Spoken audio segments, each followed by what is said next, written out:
नमस्कार मित्रांनो.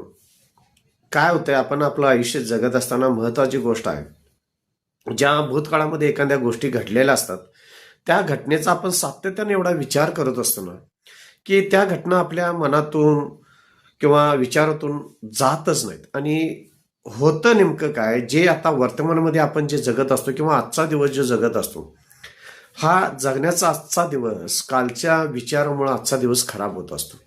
त्यामुळं मित्रांनो, फार महत्वाची गोष्ट आहे की काल जे तुम्हाला भूतकाळात ज्या काही घटना घडल्या असतील त्या विचार करणं थांबवा. आणि महत्वाची गोष्ट आहे, आजचा विचार आहे तो उद्याच्या प्रगतीचा विचार आहे, तो आत्ता तुम्ही करणं गरजेचं आहे. कारण भूतकाळाचा विचार जर घेऊन बसला असाल तर तुमचा वर्तमान खराब होऊ शकतो. त्यामुळं भूतकाळाचा विचार करण्यापेक्षा भविष्य काळावर नजर ठेवून जर वर्तमान काळ जर तुम्ही चांगला घालवला तर चांगल्या पद्धतीनं आपण आयुष्यामध्ये अनेक गोष्टींना सामोरे जाऊ शकतो. धन्यवाद मित्र.